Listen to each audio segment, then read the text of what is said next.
dubartiin akka yoo dhiira wayii agartee dhiirri tokko dubartii wayii argee lakkofsa keenyaa kenni maal jedhee itti iyyuurra kaardii keenyaa kenni yoo jedheeni kaardii isaa kaardii ishee telefoon isaatirra taa'ee yoo goote odeeffannoo ofii dabarsuu dandeetti yookaan immoo innis akkasii dabarsuu danda'a. Namoonni kaardii niitaa amaanaa qabaa jettan nagaa gaafataa turtaniif kan hojii qabdu yookaan immoo kan hojii hin qabnes kaardiin niitaa nama kamiifiyyuu ni ta'a. Nama biizinasii keessa jiru yoo ta'e maamila haaraa akkasumas neetworkingii namoota B2B business to business fi B2C business to client yookaan immoo customerii jiru godhamu san isaaf neetworkingii boost gochuu danda'a.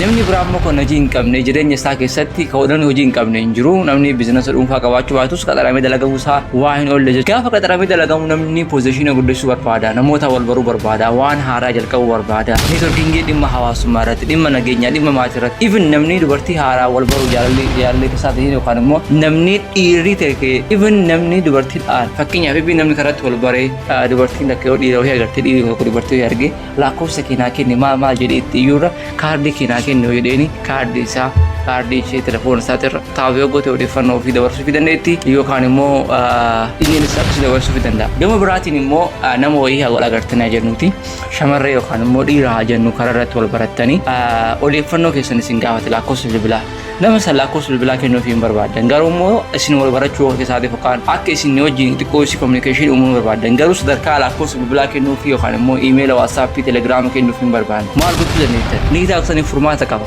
Niitaa aksee keessinuudhaan profaayil irratti daayirekti shartu qaasii feesbuukii keessan instaagiraama keessan yookaan immoo tiktookii keessan keessaa tokko irratti gattu qa'a. Achi booda namni sun odeeffannoo ni qabaatu odeeffannoo keessanirraa feesbuukii keessan yookaan instaagiraama yookaan tiktookii yookaan waan biraa qabaate jechuudha. Achi booda dhawaata keessa meebii yeroo wal jaalattanii yookaan immoo walii taatan lakkoofsa bilbilaas walii erguu dandeettanii ani ka'eessuu barbaade walumaa galatti niitaa hundaafuu furmaatan qaba jechuu barbaade. Fadha galatama.